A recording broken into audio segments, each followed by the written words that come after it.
भाई यहाँ पर ये क्या है, कैलाश पर्वत है, भगवान शिव क्या है, विराजमान है। और तिब्बत में आपको ध्यान रखना यहाँ पर क्या है, मानसरोवर झील है, ये मानसरोवर झील है। एम फॉर मानसरोवर झील, के फॉर कैलाश पर्वत। अब इसके पास में यहाँ पे बर्फ का पहाड़ है, क्या है, बर्फ का पहाड़ है। और इस बर्फ के पहाड़ का नाम है बोखरचू। क्या नाम है, बोखरचू हिमानी या ग्लेशियर। सर ऐसा कैसा नाम है? भाई नाम तो नाम है, ठीक है।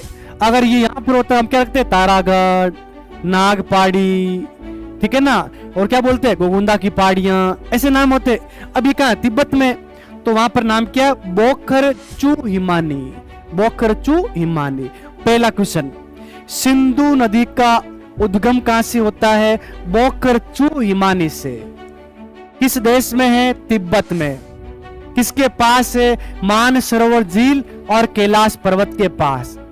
क्या नदी किसी झील से निकलती है, नहीं, एक बर्फ के पहाड़ से निकलती है। ग्लेशियर का नाम क्या है, बोखरचू। ये ग्लेशियर ये रहा, दिख गया आपको, ठीक है। अब यहां से ये नदी निकलेगी, निकलने दो इसको आप, ठीक है, ये निकल रही है। ये अभी कहां पर है, अभी ये तिब्बत में है, और अभी ये भारत में प्रवेश करने वाली है। अभी आप रुक जाओ, पहले पूरा याद कर लो तिब्बत में क्या क्या है। देखो भाई, तिब्बत में इस नदी को क्या बोलते हैं, यहाँ पे इसे बोलते हैं शेरमुख। क्या बोलते हैं, शेरमुख। तो आप ध्यान रखना, शेरमुख कोई अलग नदी नहीं है।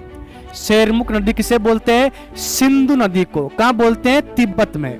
अधिकतर नदियों का उद्गम होता है ग्लेशियर से। ग्लेशियर का मतलब होता है हिंदी में हिमानी, अपनी भाषा में बर्फ का पहाड़।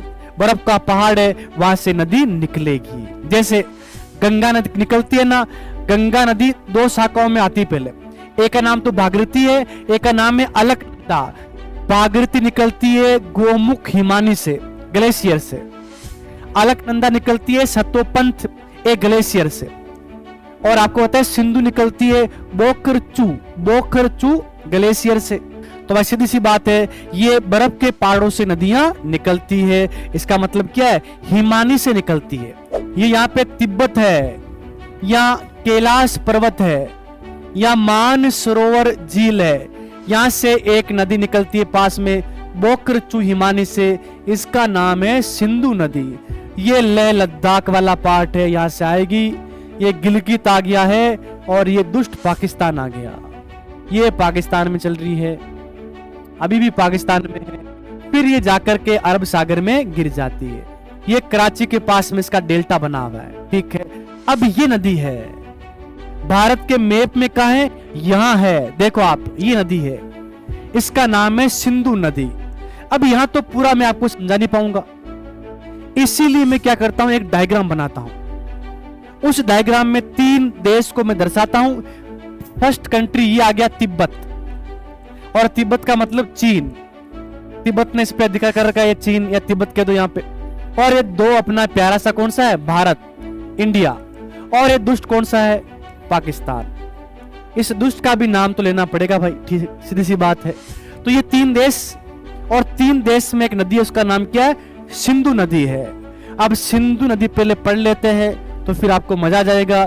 फिर बाद में डायरेक्ट आपको डायग्राम समझाऊंगा, ठीक है। चलो आगे देखो, आप सब बोर्ड पे देखो, नोट्स तो आपके पास है। जब मैं बोलता हूं लगाओ दो, सब 2 स्टार ही है, सब याद करना है, ठीक है। देखो आप, सिंधु नदी, पहला क्या आ गया, उद्गम। इसका उद्गम तिब्बत के मानसरोवर झील के निकट बोखरचू हिमानी से होता है। इसे आप लगा दो 1 स्टार, ये पेपर में आएगा। तो अंडरलाइन लगाओ 1 स्टार, हो गया। अब सब ऊपर देख लो वापस, ऐसे पढ़ना आपको ताकि पूरा समझ में आए। अब आ गया परवा क्षेत्र, कहां बहती है। पहला क्या गया, तिब्बत, दूसरा भारत, और तीसरा पाकिस्तान। फिर लिखा है भारत के बारे में पढ़ेंगे हम, 2 नंबर क्या पढ़ेंगे, भारत के बारे में। अब देखो, ये नदी पहले उत्तर पश्चिम दिशा में प्रवाहित होती है। दिशा की आपको ध्यान नहीं रखना है, मैंने तो लिखा है पूरा, ठीक है। तिब्बत में, तथा फिर ये हिमालय पर्वत को काटकर दमचौक या दमचौक के निकट भारत में प्रवेश करती है। डाल दो गोले में दमचौक को। तथा लद्दाख व जांचकर श्रेणियों के बीच प्रवाहित होती है। यह है 2 स्टार का। इसे आप लगाओ 2 स्टार, याद कर लेना।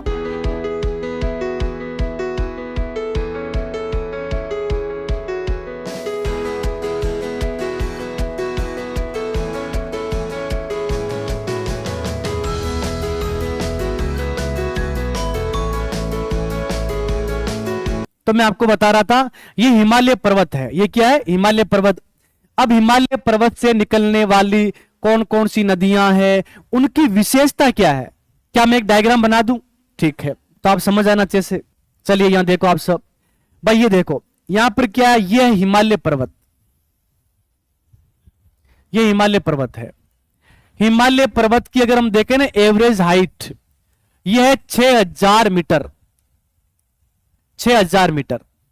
क्या आपको लगाना है अंदाज? तो लगाओ अजमेर से। तारागढ़ पहाड़ी है ना, इसकी हाइट कितनी है? 870 या 872, कहीं लिखा है 873। ये मान लो आप, मान लो कि लगभग 872-73 है कि कौन सी? तारागढ़ पहाड़ी। ठीक है, कहीं लिखा है 870 मीटर, कहीं लिखा है 872 मीटर। आपको तो अंदाज लगाना है। और ये कितना? 6000 मीटर। तारागढ़ पहाड़ी देखिए आपने कितनी होगी? 870 मान लो, और ये कितनी है? 6000। इतनी इसकी हाइट है। और हम जानते हैं कि अगर हम 165 मीटर ऊपर जाते हैं सौर मंडल में, तो 1 डिग्री सेंटीग्रेड तापमान कम हो जाता है। तापमान कम होगा और धीरे धीरे जाओगे ऊपर, तो एक जगह ऐसा आएगा वहां पे 0 डिग्री टेम्परेचर आ जाएगा, और 0 आने के बाद में पानी बर्फ बन जाता है। इसीलिए आपको ध्यान रखना है, इस हिमालय के ऊपर क्या है? बर्फ ही बर्फ है। तो ये यहां पर क्या है? व्हाइट व्हाइट, ये बर्फ है, कपास नहीं है। क्या है? बर्फ है। तो भाई मेरे 12th में क्या थी? ड्राइंग थी।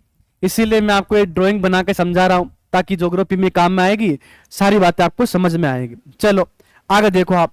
अब ये क्या? हिमालय पर्वत आपको नजर आ रहा है। हिमालय से निकलने वाली नदियां पूरे 12 माह तक चलेगी। कारण क्या है? कारण ये बर्फ है। गर्मियों में आपको ध्यान रखना, ये पिघलेगा, और पिघलने के बाद में ये पानी नदी में आ जाएगा। जब बारिश होगी तब यहाँ आसपास में जो भी झीलें हैं, जो भी क्षेत्र है घेरा, वो पानी से भर जाएगा। बारिश आएगी उस टाइम तो आता रहेगा, और बारिश रुक जाएगी तो जो झरने हैं, जो झीलें हैं, वो पानी से भर गई है, उससे भी तो पानी आता रहेगा। गर्मी आ गई तो ये बर्फ पिघलेगा, उससे पानी आएगा। सर्दियों में आपको बता रहा पानी कम आ जाता है, लेकिन आता रहता है। माउंट भी होती है इधर, बर्फबारी भी होती है। ठीक है, तो कुल मिलाकर एक बात समझ में आपको आ गई है कि हिमालय से निकलने वाली नदियां पूरे साल भर चलती रहती है। समझ में आ गया? ठीक है। फर्स्ट नंबर, ये कैसी होती है? वर्ष वाहिनी होती है। वर्ष वाहिनी मतलब क्या होता है इसका? पूरे साल बहने वाली, 12 मासी कह दो आप, सदा नीरा कह दो आप इनको। ठीक है, पहला समझ में आ गया। दूसरा आपको ध्यान रखना है, इसका जो उद्गम होता है ना, अधिकतर नदियों का उद्गम होता है ग्लेशियर से। ग्लेशियर का मतलब होता है हिंदी में हिमानी, अपनी भाषा में बर्फ का पहाड़। बर्फ का पहाड़ है, वहां से नदी निकलेगी। जैसे गंगा नदी निकलती है ना, गंगा नदी 2 शाखाओं में आती है। पहले एक का नाम तो भागीरथी है, एक का नाम है अलकनंदा। भागीरथी निकलती है गोमुख हिमानी से, ग्लेशियर से। अलकनंदा निकलती है सतोपंथ, एक ग्लेशियर से।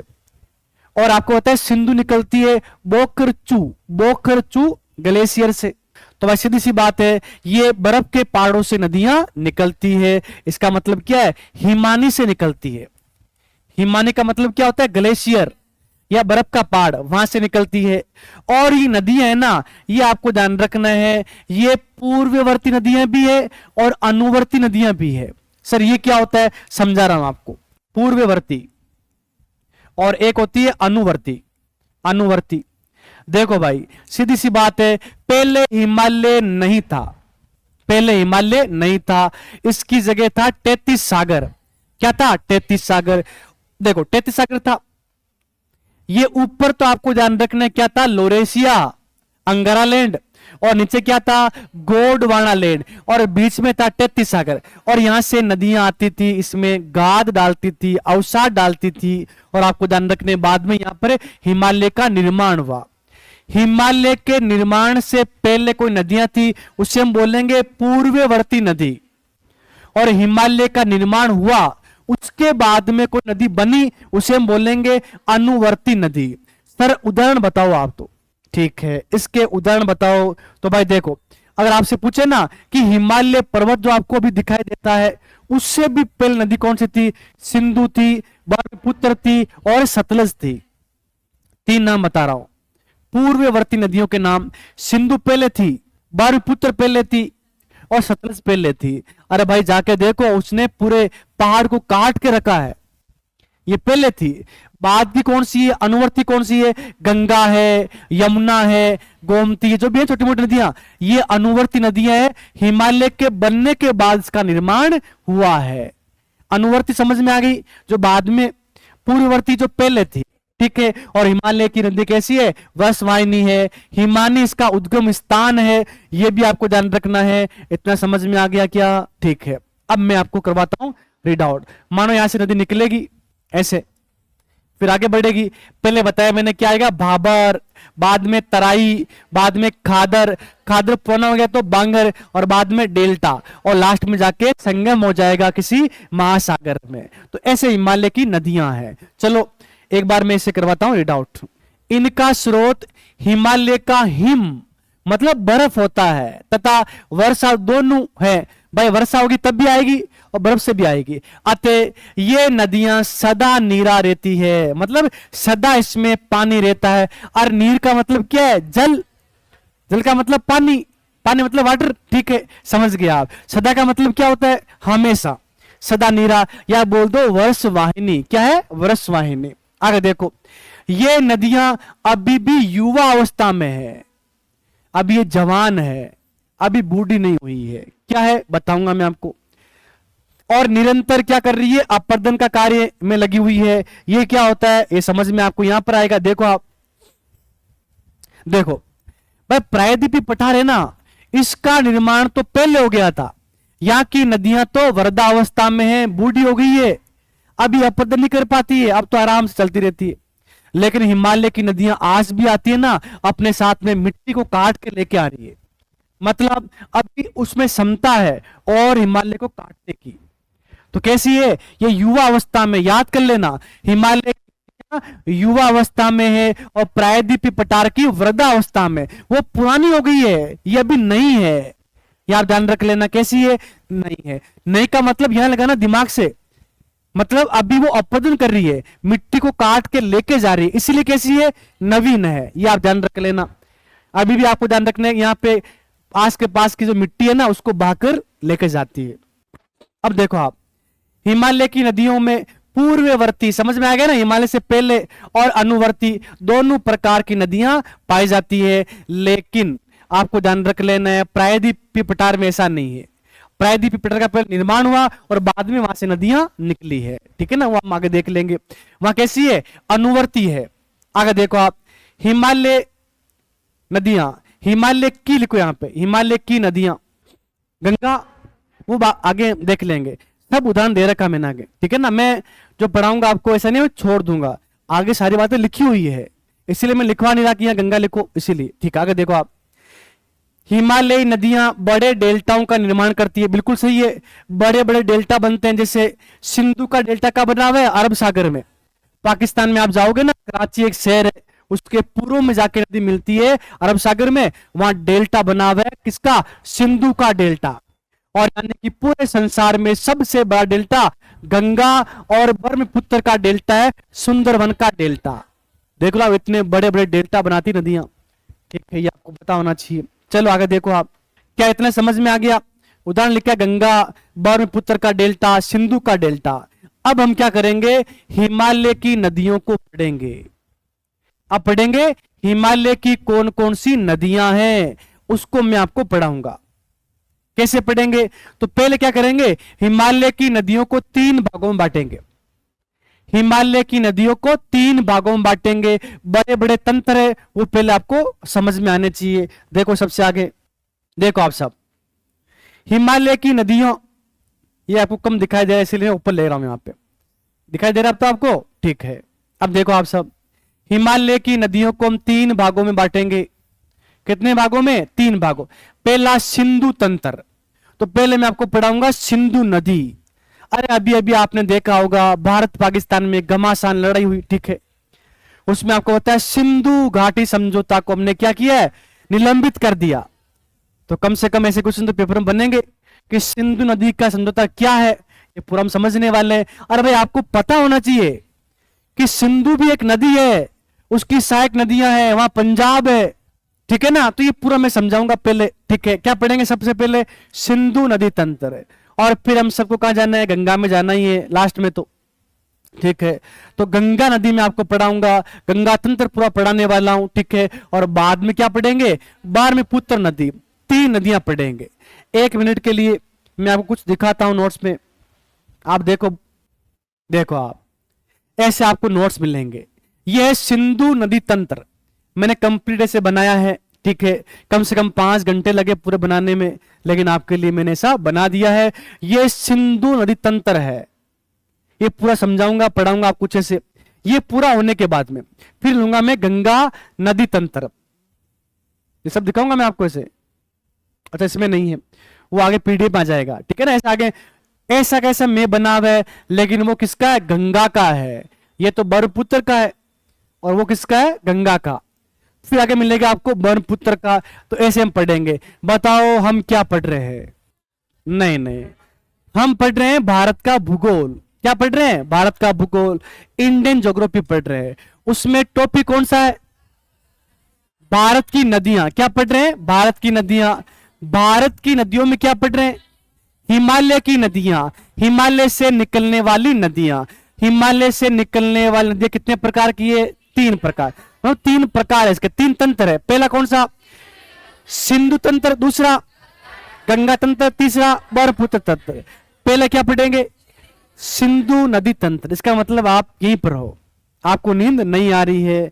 अब मैं स्टार्ट करता हूं और मैं आपको बताता हूं कि अगर आपको याद ना हो, इसका मतलब आपका दिमाग नहीं चलता है, दिखाने की आपको जरूरत है। अगर याद हो गया, ठीक है, तो पेपर में आपके नंबर ही आ जाएंगे। और ये गारंटी मैं लेता हूं, पूरी नदी एक बार में समझ में आएगी आपको। ये मैप तो बाद में समझाऊंगा मैं आपको, पहले मैं आपको एक अलग मैप के ऊपर समझाता हूं, ठीक है। आप पूरी कोशिश करना समझने की, तो आपको समझ में आ जाएगा। केवल मैं ही कोशिश करूं तो उससे तो कोई मतलब है नहीं। आप भी कोशिश करो, मैं भी कोशिश करता हूं, तो फिर आपको बताया सब क्या हो जाएगा? संभव हो जाएगा, सारी बातें आपको याद हो जाएगी। चलिए तो बोलो फर्स्ट नंबर क्या पढ़े? सिंधु नदी। अब भाई सिंधु नदी तंत्र में पहले पढ़ना पड़ेगा सिंधु के बारे में। सिंधु से पूछेंगे तेरी सहायक नदियां कौन सी है, फिर वो बताएगी हमको, फिर वो पढ़ेंगे। पहले पढ़ते हैं सिंधु के बारे में। अभी केवल एक नदी ले रहा हूं, उसका नाम है सिंधु। क्या नाम है? सिंधु। सिंधन बोलते हैं बाहर के लोग, ठीक है, ऐसा आपको ध्यान रखना है। चलिए सबका ध्यान बोर्ड पे, कोई बोलेगा नहीं, जो बोलेगा वो बाहर चला जाएगा, ठीक है। देखो ये यहां पे तिब्बत है, या कैलाश पर्वत है, या मान सरोवर झील है। यहां से एक नदी निकलती है पास में बोकरचू हिमानी से, इसका नाम है सिंधु नदी। ये लेह लद्दाख वाला पार्ट है, यहां से आएगी। ये गिलगित आ गया है, और ये दुष्ट पाकिस्तान आ गया। ये पाकिस्तान में चल रही है, अभी भी पाकिस्तान में है। फिर ये जाकर के अरब सागर में गिर जाती है। ये कराची के पास में इसका डेल्टा बना हुआ है, ठीक है। अब ये नदी है, भारत के मैप में कहां है? यहां है, देखो आप, ये नदी है, इसका नाम है सिंधु नदी। अब यहां तो पूरा मैं आपको समझा नहीं पाऊंगा, इसीलिए मैं क्या करता हूं, एक डायग्राम बनाता हूं। उस डायग्राम में 3 देश को मैं दर्शाता हूं। फर्स्ट कंट्री ये आ गया तिब्बत, और तिब्बत का मतलब चीन। तिब्बत ने इस पे अधिकार कर रखा है, ये चीन या तिब्बत कह दो यहां पे। और ये 2 अपना प्यारा सा कौन सा है? भारत, इंडिया। और ये दुष्ट कौन सा है? पाकिस्तान। इस दुष्ट का भी नाम तो लेना पड़ेगा भाई, ठीक, सीधी सी बात है। तो ये 3 देश, और 3 देश में एक नदी है, उसका नाम क्या है? सिंधु नदी है। अब सिंधु नदी पहले पढ़ लेते हैं, तो फिर आपको मजा आ जाएगा। फिर बाद में डायरेक्ट आपको डायग्राम समझाऊंगा, ठीक है। चलो आगे देखो, बताओ ये क्या है? भारत का उत्तरी भाग। हाँ मतलब समझ में आपको आ गया है, ठीक है। अब मैं यहां से स्टार्ट करता हूं, देशों के नाम लिखता हूं यहां पे। सबसे पहले ये क्या है? तिब्बत है। ये क्या है? तिब्बत। मतलब चीन ने इस पे अधिकार कर रखा है, चीन कह सकते हो आप, तिब्बत। ठीक है। फिर ये आप जानते ही हो 2 नंबर कौन सा है अपना? भारत। ये अपना क्या आ गया? भारत। और फिर ये 3 नंबर, ये दुष्ट पाकिस्तान। तो इसको यहां लिखेंगे नहीं, यहां लिखते हैं इसको। हम क्या पढ़ रहे हैं? सिंधु नदी। सिंधु नदी विश्व के कितने देशों में है? 3 देशों में। सिंधु नदी किस महाद्वीप में है? एशिया महाद्वीप में। एशिया में भारत आता। ठीक है। अब मैं पहले बताऊंगा इसका उद्गम। क्या बताऊंगा? उद्गम। भाई यहां पर ये क्या है? कैलाश पर्वत है, भगवान शिव क्या है? विराजमान है। और तिब्बत में आपको ध्यान रखना यहां पर क्या है? मानसरोवर झील है। ये मानसरोवर झील है। एम फॉर मानसरोवर झील, के फॉर कैलाश पर्वत। अब इसके पास में यहां पे बर्फ का पहाड़ है। क्या है? बर्फ का पहाड़ है। और इस बर्फ के पहाड़ का नाम है बोखरचू। क्या नाम है? बोखरचू हिमानी या ग्लेशियर। सर ऐसा कैसा नाम है? भाई नाम तो नाम है, ठीक है। अगर ये यहां पर होता हम क्या रखते? तारागढ़, नागपाड़ी, ठीक है ना। और क्या बोलते हैं? गोगुंदा की पहाड़ियां, ऐसे नाम होते। अब ये कहां? तिब्बत में। तो वहां पर नाम क्या? बोखरचू हिमानी। बोखरचू हिमानी। पहला क्वेश्चन, सिंधु नदी का उद्गम कहां से होता है? बोखरचू हिमानी से। किस देश में है? तिब्बत में। किसके पास है? मानसरोवर झील और कैलाश पर्वत के पास। क्या नदी किसी झील से निकलती है? नहीं, एक बर्फ के पहाड़ से निकलती है। ग्लेशियर का नाम क्या है? बोखरचू। ये ग्लेशियर ये रहा, दिख गया आपको? ठीक है। अब यहां से ये नदी निकलेगी, निकलने दो इसको आप, ठीक है। ये निकल रही है। ये अभी कहां पर है? अभी ये तिब्बत में है और अभी ये भारत में प्रवेश करने वाली है। अभी आप रुक जाओ, पहले पूरा याद कर लो तिब्बत में क्या क्या है। देखो भाई, तिब्बत में इस नदी को क्या बोलते हैं? यहां पे इसे बोलते हैं शेरमुख। क्या बोलते हैं? शेरमुख। तो आप ध्यान रखना, शेरमुख कोई अलग नदी नहीं है। शेरमुख नदी किसे बोलते हैं? सिंधु नदी को। कहां बोलते हैं? तिब्बत में। तिब्बत में आपको ध्यान रखना है, सिंधु नदी का अलग नाम है और वो क्या है? शेरमुख है। समझ में आ गया? ठीक है। अब ये भारत में प्रवेश करेगी और वो स्थान आपसे पूछेंगे, बताओ भारत में क्या है? दम है। भारत में क्या है? दम। बस, तो आपको ध्यान रखना है, जहां भारत में प्रवेश करती है उस जगह का नाम है दम चौक। क्या नाम है? दम चौक। दम चौक। तो आप याद कर लेना, भारत में सिंधु कहां प्रवेश करती है? दम चौक स्थान पे। और ये क्या आ गया? लद्दाख आ गया। क्या आ गया? लद्दाख। अब देखो आगे, आप प्रवेश कर लिया। अब ये नदी आगे बढ़ रही है। ये लेह लद्दाख में है, जम्मू कश्मीर में नहीं है। फिर ये आ गया पीओके, यहां गिलगित आ गया। फिर यहां से आपको पता नदी कहां जाएगी? पाकिस्तान में जाएगी। और पाकिस्तान वाले चिल्ला रहे हैं, सिंधु को पानी को रोक रहे हो आप, सिंधु का पानी हमारे आने दो, अल्लाह हम क्या करेंगे, हम मर जाएंगे। ठीक है ना। कौन चिल्ला रहे हैं? पाकिस्तान वाले। तो भाई स्थान का नाम है चिल्लास। क्या नाम है? चिल्लास। तो आप याद कर लेना, जहां पाकिस्तान में प्रवेश करती है उस जगह का नाम क्या है? चिल्लास। गिलास नहीं है, चिल्लास। क्या नाम है? चिल्लास। फिर नदी आगे बढ़ेगी। फिर ये पाकिस्तान आ गया है। पाकिस्तान में बह रही नदी कौन सी? सिंधु। फिर ये आगे जाएगी और फिर और आगे जाएगी और आगे जाएगी और आगे जाएगी। फिर यहां पे डेल्टा बनेगा। क्या बनेगा? डेल्टा। और यहां पर एक शहर है पाकिस्तान का, इसका नाम क्या है? कराची। क्या नाम है? कराची। तो आप ध्यान रखना, यहां पड़ता है कराची। ये कराची है। कराची के पूर्व में जाकर के आपको ध्यान रख, नदी जहां मिलती है ये क्या है? अरब सागर है। क्या है? अरब सागर। ये अपना क्या जाएगा? अरब सागर। क्या ये बात आपको समझ में आई? बताओ नदी कौन सी है? सिंधु नदी। क्या नाम है इसका? सिंधु नदी। सिंडन या सिंधु नदी। ये आप ध्यान रख लेना, नदी अभी की नहीं है। ऋग्वेद पढ़ना आप कभी, ऋग्वेद काल में आपको ध्यान रखना, सबसे अधिक उल्लेख किस नदी का हुआ है? सिंधु नदी का। गंगा का कितनी बार हुआ है? 3 बार। गंगा का आप पढ़ोगे गंगा का बहुत कम हुआ है, यमुना का भी बहुत कम हुआ है, सिंधु का सबसे अधिक क्या हुआ है, उल्लेख हुआ है। सबसे पवित्र नदी कौन सी थी उस समय, सरस्वती नदी। तो कुल मिला के आपको ये ध्यान रखना है कि सिंधु नदी है ना, ये हमारी सिंधु है, इसका ऋग्वेद में भी क्या हुआ है, उल्लेख हुआ है। अब इतना समझ में आपको आ गया तो मुझे बता दो सर, आगे बढ़ो आप। देखो ये तो क्या है इसका उद्गम, और ये इसका क्या है, संगम। अरब सागर क्या है, संगम है, और ये बोकरचू हिमानी क्या है, इसका उद्गम है। अब ट्रिक बता रहा हूं याद करने की, भारत वालों में क्या है, दम है। क्या है, दम है। अगर आप, हम बोलते हैं भारत वाले, हम में क्या है, दम है। अगर तिब्बत वालों आप में दम है तो रोक के बताओ नदी को, आप नदी को रोक के बताओ। और इधर हमारे चिल्ला रहे हैं, अरे भारे, अरे भारे, नदी आ ही नहीं रही है, और आ रही है तो बाढ़ लेके आ रही है, बता ही नहीं रहे गेट कब खोल रहे हैं भारत वाले। देखा आपने ऐसा, ठीक है, फटाफट से गेट खोल दिए। पहले बताते थे हम कि आज कल परसों हम गेट खोलने वाले हैं, आपकी जो भी बकरी है, भेड़ है, आप खुद हो बाहर नदी से बाहर निकल जाना। अब रात में सो रहे हैं, ठीक है, चारपाई लगा करके, और क्या खोल दिया हमने, गेट खोल दिए। पाकिस्तान के जो चारपाई वाले ऊपर जा रहे हैं, बकरी ऊपर जा रही है, ठीक है ना, क्या कर रहे हैं, वो चिल्ला रहे हैं। कौन चिल्ला रहे हैं, पाकिस्तान वाला।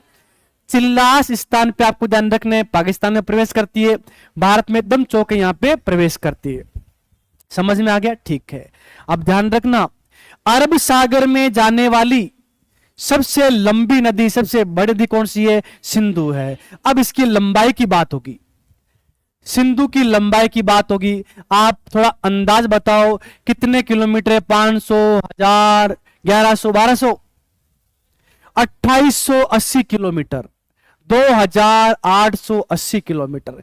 तो सिंधु की लंबाई कितनी है, 2880 किलोमीटर। ये कुल लंबाई किसकी है, सिंधु की। किसकी है, सिंधु की।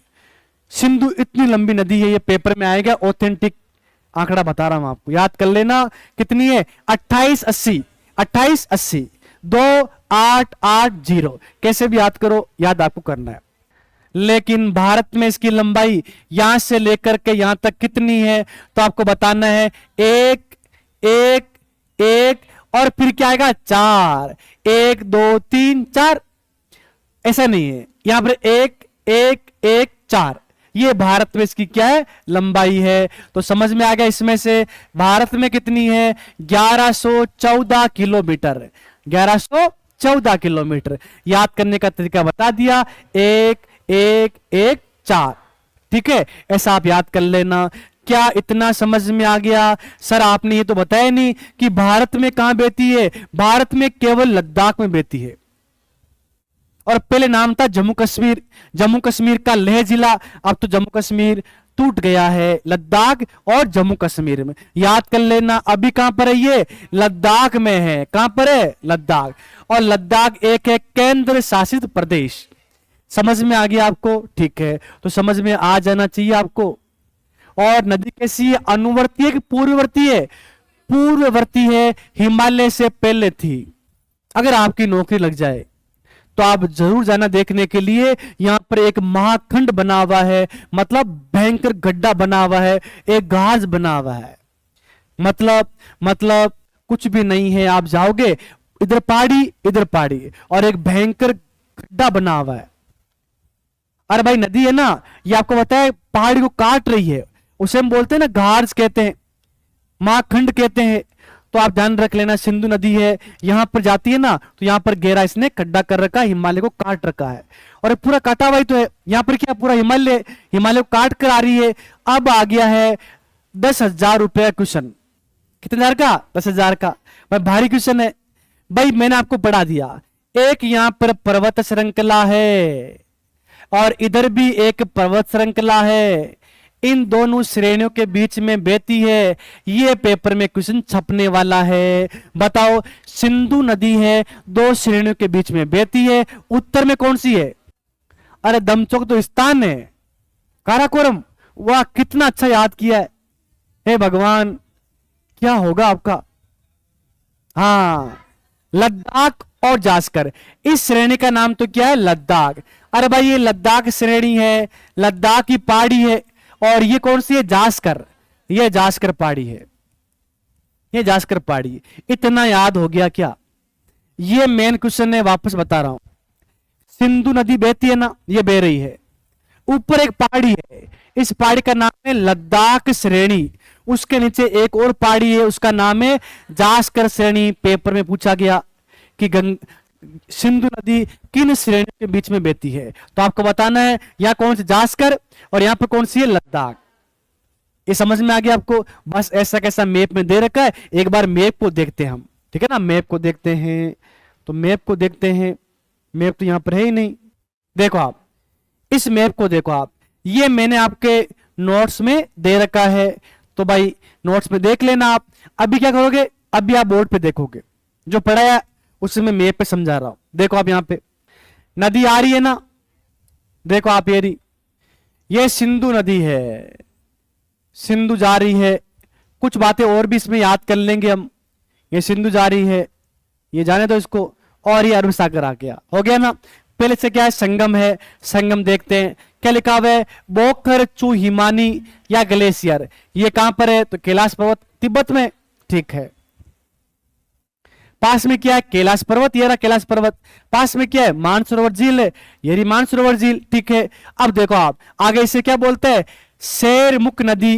चीन में सिंधु को बोलते हैं शेरमुख, चीन का मतलब तिब्बत, ध्यान रखना। और भारत में प्रवेश कहां करती है, दमचौक या दमजोक, दमचौक या दमचौक स्थान है, यहां भारत में प्रवेश करती है। फिर लेह लद्दाख में है।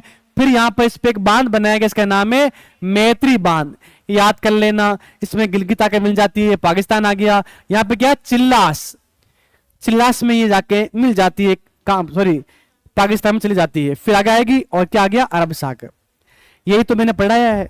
ये जो बाकी है ना, इसकी सहायक नदियां हैं। एक नदी पूरी हुई, इसका नाम है सिंधु नदी। अब पढ़ेंगे उसकी सहायक नदियां।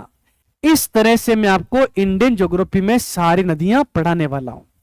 कहां दिक्कत आएगी, कहीं पर भी दिक्कत आने वाली नहीं है। नदी पढ़ाई, मैप समझाया, अब करवाता हूं रीड आउट। निकालो नोट्स आप। देखो ये मैंने छोड़ा है, क्या, ये वाला, ये जो आरएस मेंस में आया था। क्यों, क्योंकि मैं चाहता हूं कि आपको पूरा समझ में आए। जब तक आप पढ़ ले तो हिमालय की नदी कौन कौन सी पूरी, जब आप पढ़ लोगे प्रायद्वीपीय कौन सी है, फिर समझाऊंगा ना, तो 100% समझ में आ जाएगा। क्यों, हम पढ़ लेंगे ये ऐसी होती है, ऐसी होती है, फिर डायरेक्ट बताना ही तो है। इसीलिए पेज 1A जो जोड़ा गया था पहले, ये बाद में पढ़ेंगे। इसके आगे देखो आप, ये पूरे पेज है ना, ये 1A वाला, ये नंबर 13 तक, यहां तक आप छोड़ दो। ये जब मैं पूरी रीति पढ़ा दूंगा ना, उसके बाद में आपको बताना है कि सर आपने छोड़ा था, ये पढ़ा हुआ, वो ये पूरा समझ में बाद में जल्दी आएगा। इसीलिए ऐसा नहीं है कि मुझे आता नहीं है, मैं नोट्स बनाए हैं, ठीक है। मैं चाहता हूं आपको पूरा आए। अब पढ़ते हैं इसको, चलिए। सिंधु नदी तंत्र। सिंधु नदी तंत्र विश्व के विशालतम नदी तंत्रों में से एक है।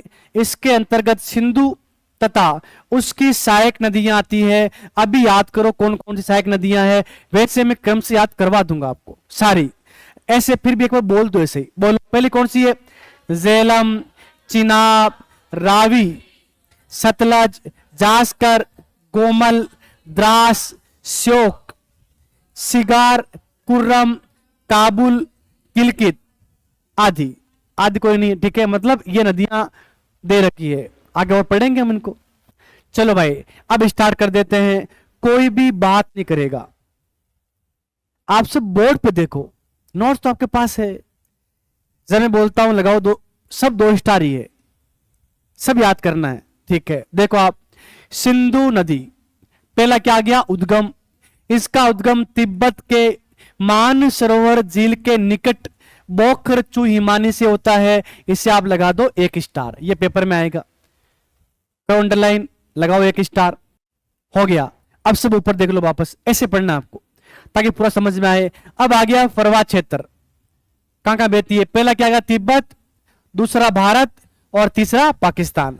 फिर लिखा है भारत के बारे में पढ़ेंगे हम, 2 नंबर क्या पढ़ेंगे, भारत के बारे में। अब देखो ये नदी पहले उत्तर पश्चिम दिशा में प्रवाहित होती है। दिशा की आपको ध्यान नहीं रखना है, मैंने तो लिखा है पूरा, ठीक है। तिब्बत में, तथा फिर ये हिमालय पर्वत को काटकर दमचौक या दमजोक, दमचौक के निकट भारत में प्रवेश करती है, डाल दो गोले में दम चौक को, तथा लद्दाख व जास्कर श्रेणियों के बीच प्रवाहित होती है। यह है 2 स्टार का, इसे आप लगाओ 2 स्टार, याद कर लेना। नेक्स्ट, ये भारतीय कश्मीर के मात्र 2 जिलों लेह एवं कारगिल में प्रवाहित होने के पश्चात पाक अधिकृत कश्मीर पीओके में चली जाती है। अब मैंने यहां पर लिखा नोट लगा के, क्या लिखा मैंने, वर्तमान में लद्दाख केंद्र शासित प्रदेश में बहती है। क्या आप समझ गए ना, जम्मू कश्मीर में नहीं है, पहले थी तो मैंने कटवाया नहीं, मैंने यहां पे लगा दिया नोट लगा के, वर्तमान में लद्दाख केंद्र शासित प्रदेश में बहती है। तो आप ध्यान रख लेना, जम्मू कश्मीर में नहीं है। आगे देखो आप, सिंधु एक पूर्ववर्ती नदी है, डालो गोले में, जो नंगा पर्वत के उत्तर में बुंजी नामक स्थान पर लद्दाख श्रेणी को काटकर एक गाज बनाती है। कितना गहरा है, 5181 मीटर का निर्माण करती है। आप थोड़ा सोचो, 5000 लगभग 5000 गहरा क्या खड्डा है, एक गाज बना हुआ है, लद्दाख श्रेणी को काटती है। कौन, सिंधु। कैसी है, पूर्ववर्ती नदी है, ये पहले थी। आपकी नौकरी लग जाए, आप जाओ घूम के आओ। अभी आपको बताया चिनाब नदी के ऊपर सबसे ऊंचा क्या बनाया गया, रेलवे पुल बनाया गया है, वो मैं आपको दिखाऊंगा कब, जब मैं आपको पढ़ाऊंगा चिनाब नदी, ठीक है, ये आप ध्यान रख लेना। इतना समझ में आ गया। अब लिखा है सिंधु नदी चिल्लास, गोले में डाल दो आप, चिल्लास स्थान के निकट पाकिस्तान देश में प्रवेश करती है, ये ध्यान रखना। फिर लिखा लंबाई, सिंधु नदी की कुल लंबाई 2880 किमी है, लेकिन भारत में इसकी लंबाई 1114 किलोमीटर है। क्या समझ में आ गया, इतना सा आपको समझाया मैंने आपको। अब एक्स्ट्रा की बात आ गई है कि नदी का जल ग्रहण क्षेत्र कितना है। अगर पहले मैं आपको ये समझाता नहीं कि ग्रहण क्षेत्र क्या होता है तो आप पूछते भी, मैंने पहले ही बोल दिया कि कहां कहां से जल लेके आती है, वो क्या होता है, जल ग्रहण क्षेत्र। ये कभी कभी आ जाता है, सभी नदियों का याद नहीं करना है, केवल मुख्य मुख्य नदियां 3-4 का याद करना है, इसलिए आप याद कर लेना। इसका जल ग्रहण क्षेत्र कितना है, 11.65 लाख वर्ग किलोमीटर, ठीक है। भारत में कितना पड़ता है, 3.21 लाख वर्ग किलोमीटर क्या इसका जल ग्रहण क्षेत्र है। इसकी सहायक नदियां भी जल लेकर आती है, इस पूरे पार्ट को बोलते हैं जल ग्रहण क्षेत्र। अंतिम बिंदु, सिंधु नदी दक्षिण पश्चिम में और बहती हुई कराची के पूर्व में अरब सागर में गिर जाती है। अरब सागर में गिरने वाली सबसे लंबी नदी कौन सी है, सिंधु नदी, याद कर लेना, सिंधु नदी। और सिंधु नदी के नाम पे हमारा धर्म का नाम क्या हुआ, हिंदू, और हम सब क्या है, हिंदू। सिंधु के इधर थे वो सब क्या है, हिंदू है, चाहे वो मुस्लिम हो चाहे कोई भी हो। धर्म तो क्या था, सनातन धर्म था, ये भी आप जानते होंगे, ठीक है। चलो अब आ गया है सहायक नदियां कौन कौन सी है, सहायक नदियां कौन कौन सी है, ये तो पढ़ना पड़ेगा, पहले डायग्राम में बता रहा हूं, फिर आप देखना, आपको समझ में जल्दी आएगा। चलो अब इसकी सहायक नदियां, अब मुझे बताओ इधर से आएगी वो कौन सी होगी। देखो मुझे पता था, 1 मिनट के लिए। अब यहां से आने वाली नदी क्या होगी, इसमें मिलने वाली बाई वाली, दाई। सर पहले तो आपने से बाया बताया था।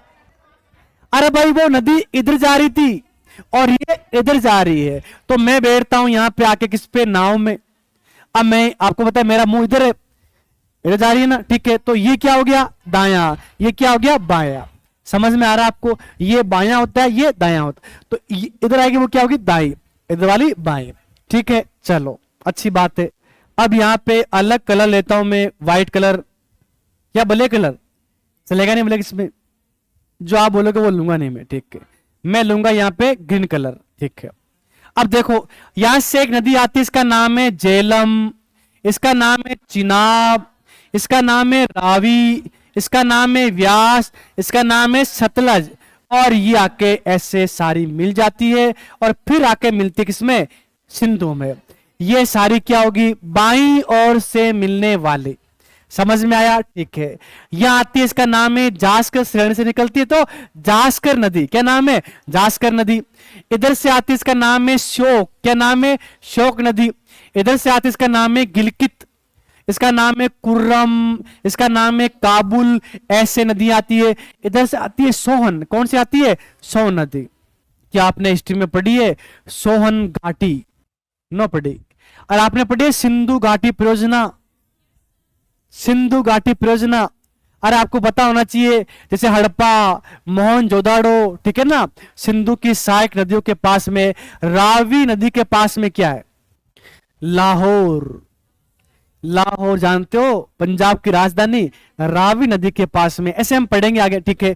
अब डायरेक्ट मैं आता हूं मेरे मैप के ऊपर और वहां सारी नदियां मैं सहायक वाली बताता हूं। देखो सब आप, पहले कौन सी, बाईं ओर से मिलने वाले कौन सी आ रही है, देखो आप, झेलम, ये आगे चिनाब, ये चिनाब, ये चिनाब आ गई, ये झेलम आ गई, ये रावी आ गई, ये व्यास आ गई, ये सतलज आ गई। ये पांचों आके मिलने के बाद में एक नदी बन जाती है, उसे हम बोलते हैं पंचनद। और ये देखो पंजाब, ये भारत में पंजाब, ये पाकिस्तान में पंजाब, 5 नदियों का जो आब है उसे हम पंजाब कहते हैं। ये देखो जास्कर आ रही है, ठीक है। अब इधर से आएगी ऊपर, शोक आ रही है, गिलगित आ रही है, ये काबुल आ रही है, ये कुर्रम आ रही है, ये गोमल आ रही है। ये दाईं ओर से मिलने वाली और ये बाईं ओर से मिलने वाली। अब हम नोट्स में देखते हैं, देखो आप, बाईं ओर से मिलने वाली नदियां, ठीक है। देखो आप, पंजाब की 5 नदियों का समूह है, इसे पंच नद कहा जाता है। इसमें सतलज, सतलज में आके मिलती है व्यास, रावी, चेनाब और झेलम प्रमुख है। जो बाईं ओर से मिलती है पंचनद है, वो मिथनकोट पाकिस्तान में जाके सिंधु में मिल जाता है। फिर लिखा अन्य नदियां, इसमें लिखा जास्कर है, जास्कर, फिर सिग्गार, सिग्गार भी है, द्रास, सुर्रू, हुंजा, ये भाई छोटी छोटी नदियां हैं। मैप में भी ध्यान नहीं रखना, आपको केवल याद करना है, ये सिंधु की सहायक नदियां हैं और यहां से पेपर में क्वेश्चन आया और लोग याद करते हैं झेलम, सिंधु, रावी, ठीक है, ऐसे मान लो, लेकिन ये तो पढ़ा ही नहीं। उसमें क्वेश्चन ये आ गया, द्रास, सुर्रू और हुंजा किसकी सहायक नदियां हैं, सिंधु की सहायक नदियां हैं। किस ओर से मिलती है, बाईं ओर से मिलती है, याद करना पड़ेगा, ठीक है। आगे देखो आप, दाईं ओर से मिलने वाली कौन सी है, काबुल सबसे लंबी है, कुर्रुम है, तोची है, वी बोआ है, गोमल है, शोक है, हुंजा, ये हुनग्या है, क्या नाम है इसका, हुनग्या, ये गिलगित है और ये स्वात है। स्वात घाटी का नाम सुना होगा आपने। तो मैंने आपको एक नदी पढ़ा दी है, उसका नाम है सिंधु नदी। अब ये समझौता वो अलग है, ठीक है। क्या एक नदी आपको समझ में आ गई, नाम क्या है, सिंधु नदी। क्या मैं आपसे पूछूं तो आप मुझे बता दोगे, सिंधु के बारे में बता दोगे ना, ठीक है। तो भाई एक नदी पूरी हुई। अब क्या पढ़ेंगे, सिंधु की सहायक नदियां, सिंधु की सहायक नदियां हम पढ़ने वाले हैं। तो मैं 5 मिनट का आपको ब्रेक दे रहा हूं पानी पीने का और फिर हम स्टार्ट करेंगे सिंधु की नदियां।